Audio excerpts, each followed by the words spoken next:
celebrate. With hearts that lead, we elevate.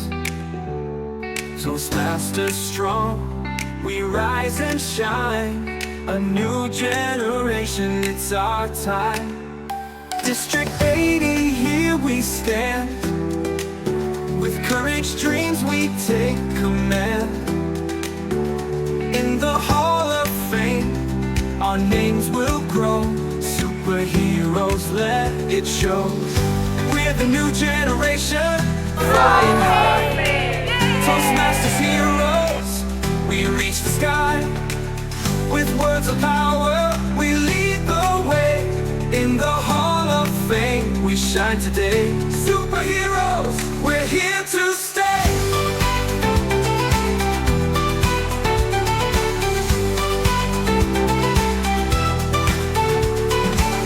Every speech, we change the game. Through every challenge, we stake our claim. From stage to stage, our voices soar. The world is ours to explore. District 80, we rise as one. Together our journey's just begun. In the Hall of Fame, we make our mark. With superhero hearts that spark. We're the new generation, flying high. Toastmasters heroes, we reach the sky. With words of power, we lead the way. In the Hall of Fame, we shine today. Superheroes, we're here to stay.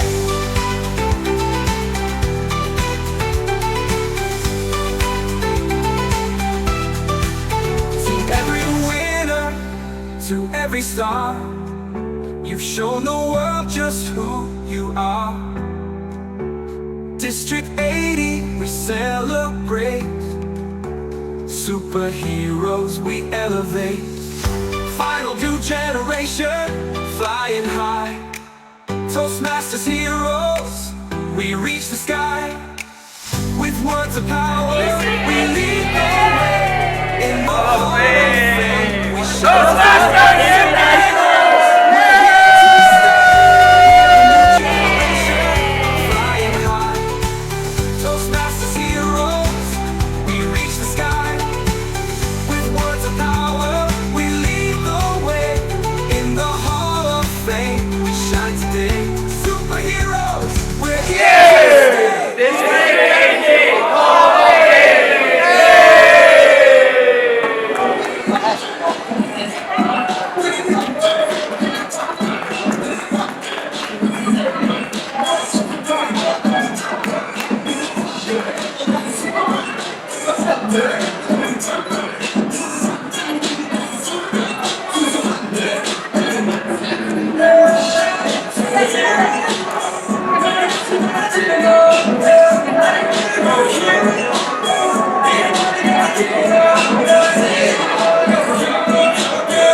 Our guest of honor, Minister of State, Mr. Naveen Pillai, our past leaders, our present leaders, our district director here, PQD, I should call PQD today. Hakim, fellow Toastmasters, are you excited to be here? I'm excited. A couple of reasons. Of course, one major one is we had a fabulous term, 2023-2024, and that was a great one for District 18. So I'm very excited to see so many of you here. In fact, I still have people asking me, can I join today? And unfortunately, this is the maximum this venue will take. If not, we would love to have many more. So thanks to each and every one of you who are the story for today's event. So please applaud yourselves. Woo!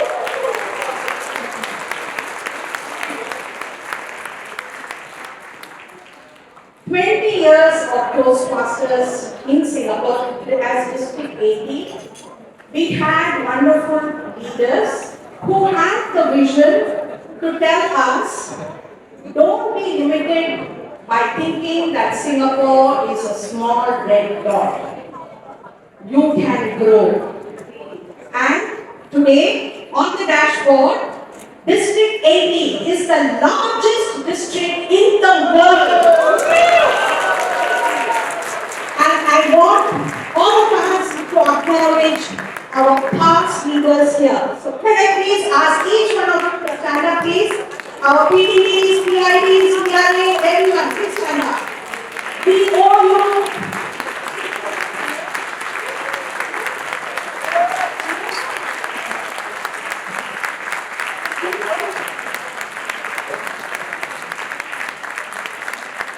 If they did not dare to dream, we won't be here today. We won't be as large as what we are. They dare to dream. They dare to dream that we can have 200 plus clubs. They dare to dream that we can have world champions in District 18.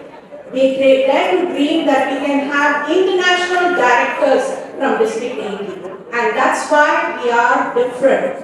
And thank you each and every one of our leaders here and those who are not here today.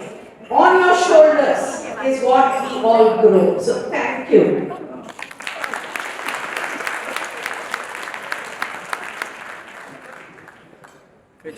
DD was not an easy job. I had 3 managers, but that was not enough as well. So I really want to acknowledge my 3 managers who stood by me with all my craziness. Can I have them on stand up, please? Islam, Grace, and Susan. Today, whatever we did, you know, so many things, crazy things we did, but with timings we worked on. There were times we had meetings till 2 a.m., 3 a.m. We were talking to TI in the night. So all this happens behind the scenes, which we don't know. And then they go back to work the next day. So this is something that I want to thank. So thank you so much. And then comes the most important 2 roles, right? District without club growth and program quality cannot function. So let's give a round of applause to our beautiful and wonderful PQD Hakim and Sharon. Please stand up.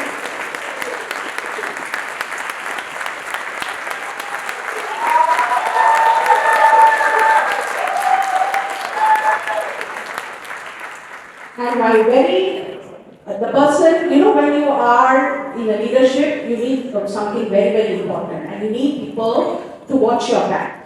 Do you agree? Anyone? I think our minister will agree. When you are in leadership, you need people to watch your back. And the persons who watched my back, I know who you are, you know who you are.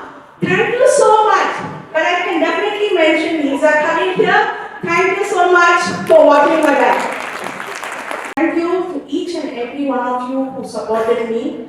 Okay, and friends, as Toastmasters, today we are here on a weekend. Who do we thank the most? Anyone? Family, of course. We all need to thank our family. Okay, because this is not a paid job. Nobody pays us for doing this. And still we are passionate to do it. So when we want to thank someone, there is someone else who's sacrificing for us. Their time that we could have spent with them on a weekend, their time when we could have spent during our meeting hours, so many things. So I want to thank my family who have been so accommodative. But today I have with me my parents here.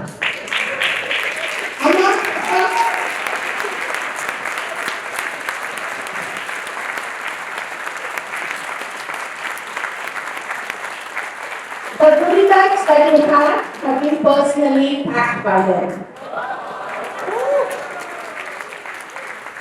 And Soldier, thanks for being with me always. My son, he is my support who always says, Amma, do whatever you want.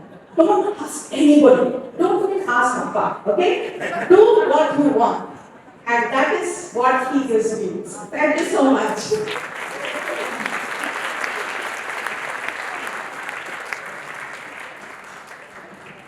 Minister of State was telling me, he said, you planned this program so early. How come? So I told him that in Toastmasters, we always like to plan ahead. Okay, and we want a venue like this, we have to plan ahead. So we planned very ahead, and our Hall of Fame team have worked so hard on this right from April till now, till today. We were still firefighting certain things, last minute things that happen, and you don't know, oh, it can happen. It still happened, and we have successfully managed to do that. So thanks to the Hall of Fame team. Can you all applaud to the Hall of Fame team? Can you have a dance here?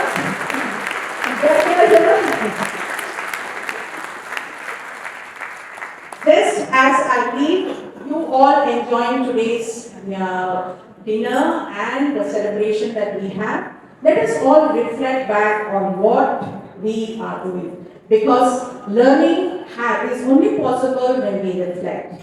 We can learn a lot of things, but if we don't reflect on what can it affect us, then there's no use of learning at all. Okay? So for me, my reflection is that if someone asked me, in Anaheim, when I was there for the centennial celebration, there were many district directors who came up to me and asked, how is it possible that Singapore is so small and still you will have 200 clubs and you still manage to be select distinguished? What do you do differently that we are not able to do with 60 clubs, with 100 clubs?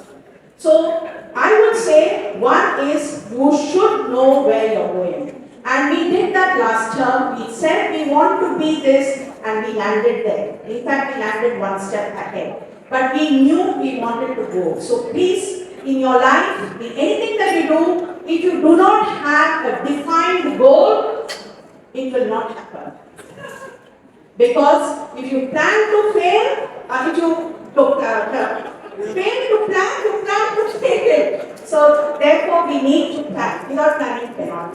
Number two is, let us all take back these skills that we learn here to our organizations, to our voluntary organizations. Many of you are grassroots leaders, I know. And I'm sure what we learn here, we can take it back there to our residents and see how we can enhance that organization as well. Take it back to your workplace and see how you can enhance there. And that will make this world a beautiful place. Because I know all of you will agree, Toastmasters is a beautiful place.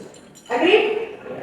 Yeah. So let us take this beautiful place outside, make it larger, and let us make all of us tell ourselves that what we have as Toastmasters, we will take back outside and make everyone else a better person. You become a better person and someone else becomes a better person. So thank you so much, each and every one of you.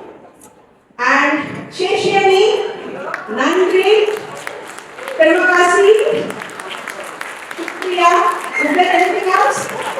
Thank you very much. Tuan-tuan dan puan-puan, selamat datang. 各位朋友、各位来宾，大家晚上好。Jadi saya wakil Anugerah Mali Manatan. Ada soalnya, Akin, Sharon, Diza, friends, ladies and gentlemen, a very good evening to you. I'm really delighted to be here at the Toastmasters Hall of Fame event. In fact, I must say, the reason why I decided to come was out of curiosity. You see, Swana wrote to me in early May. I was an MP then, early May, and she said, please come for the Toastmasters event. And I must say, at that point in time, apart from Miss Cassandra Ang, Miss Cassandra, where are you, Cassandra? Yes, yeah. Cassandra is my Toastmasters General in Bukit Batok. So, apart from my understanding of Toastmasters from Cassandra, I have not really attended many Toastmasters events. So I felt, wow, this must be a very well organized team, because early in May you already wrote to me, things like this don't usually happen. So I was very impressed. And I said, well, my schedule permits, I will come, and I'm now here. And I'm here and I see 300 of you, very closely knit family. The energy is amazing. So I'm so glad to be here to celebrate a lot of hallmarks. One of it is that Toastmasters is 100 years old. And 100 years old is a long time. 100 years is a long time, and certainly there is every reason to celebrate. And not only that, I hear from Swana that this district is 20 years old. The movement itself is about 59 years old, as I understand. That's quite commendable. And not only that, District 80 is the biggest district in the world. Now, coming from Singapore, we like to break records, so I'm so glad to hear that District 80 has records to share as well. Well done.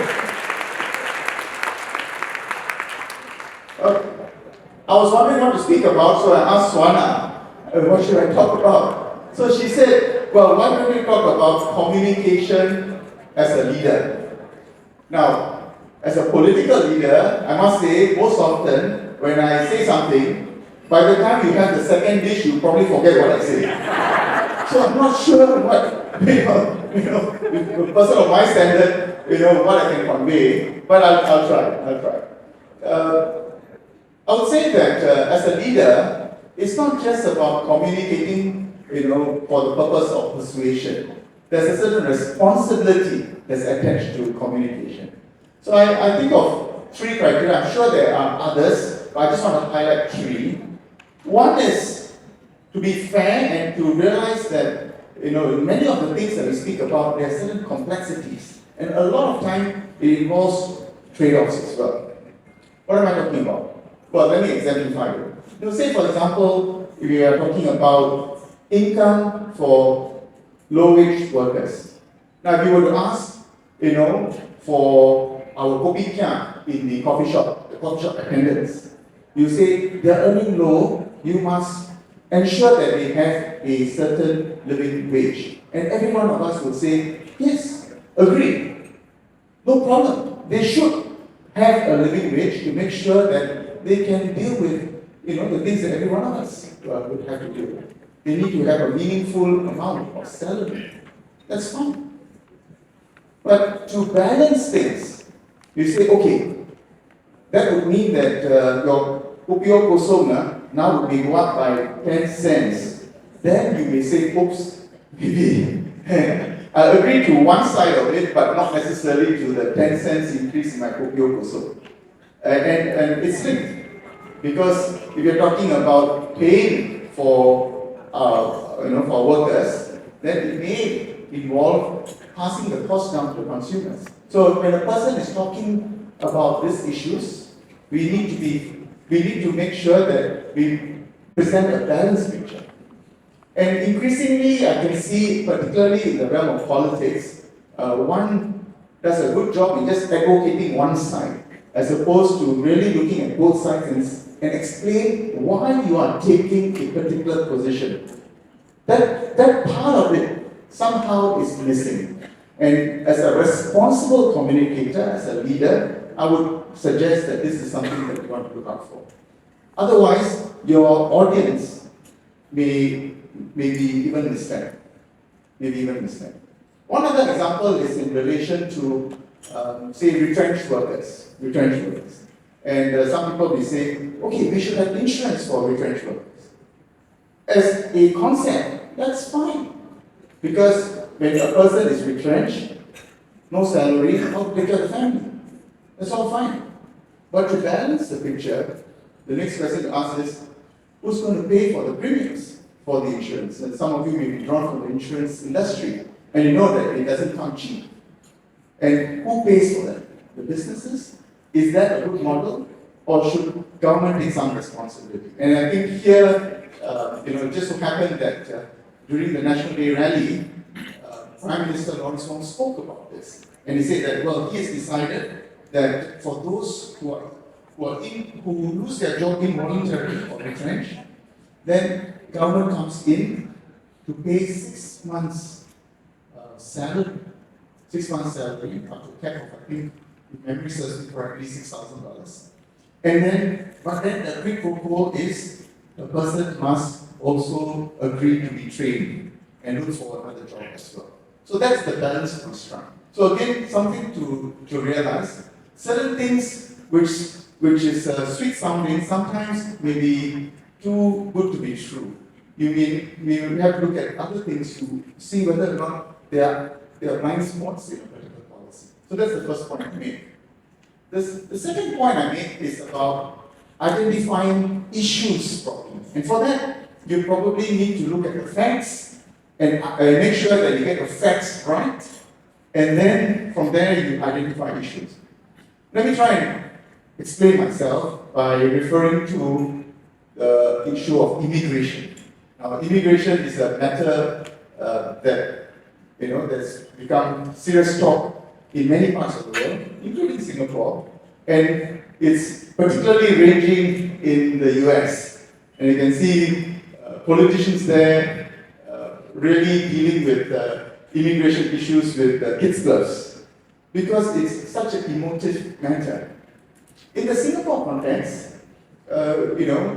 we could easily have an issue, especially when the economy is failing a little bit. Oh, we are having too many immigrants, as an issue to be dealt with, without really looking at a bigger picture.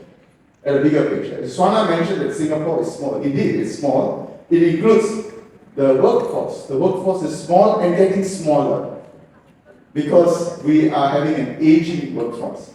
And many employers, Lapan among here, will tell you that they are very, very difficult to get workers. But when we're talking about growing our economy, we need to have two things: productivity and workers. So productivity, there's a certain limit after which it's very difficult. Then we need to have workers. But if we have a declining workforce, it's difficult. So the way Singapore does it is to make sure that Singaporeans remain the core of the workforce and then supplemented by talent outside, so that as a country we lift our economic performance, and with economic performance we take care of our families. The economic growth is really to take care of our families, to take care of Singapore's needs for the future too. So when you create the issue as, immigration, too many foreigners, have a care, because actually there are many facets to it. There are facts which you need to consider, and then you should crystallize the issue as something which will deal with this matter holistically, as not just on the face of it. So that's the second point. The third point, I think, which is relevant, is character. In fact, character is permanent. So,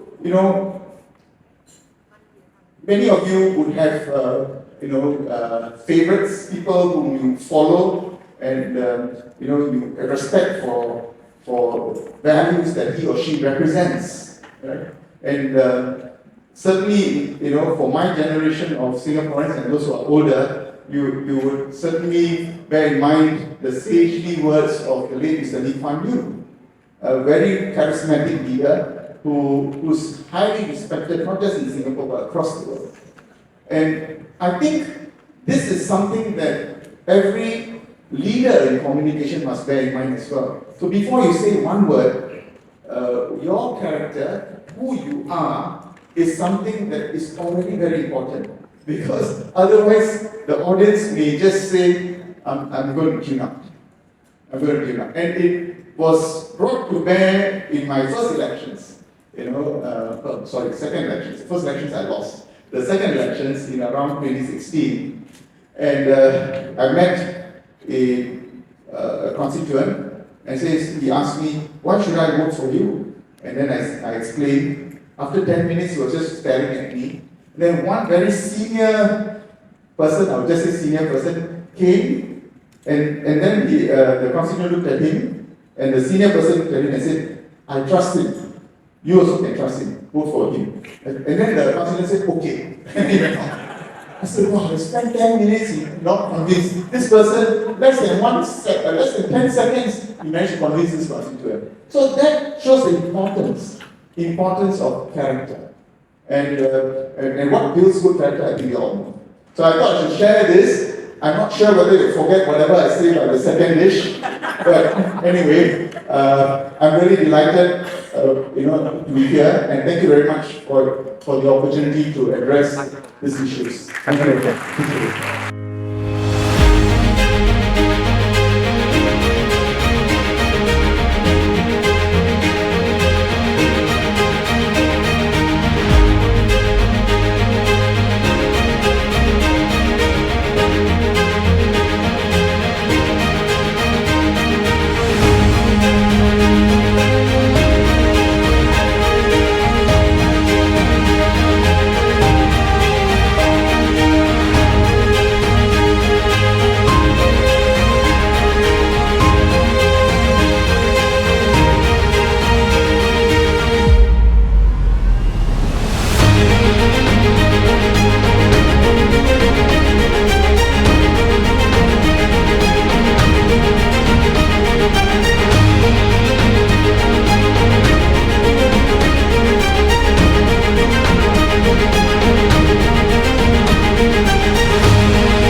of youth and demonstration today.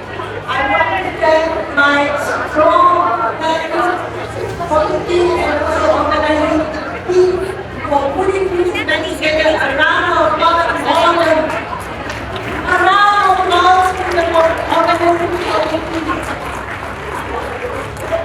Now, the first lecture that's today is seated our FMD coordinator Jocelyn will be handing you a packet of Anpan. Now, Anpan Man is a cartoon, Japanese cartoon, song by hip-hop BTS. We released throughout this brand. You are using this song. The much awaited award. And we have everybody to return to their seats, please. We had 34 applications and our committee selected these as nominated, and I'm sure all of you know that each one of them has contributed to the district very well. So even if you are not this one, I'm sure their contribution is worth mentioning. Okay, so let us first congratulate all these nominations.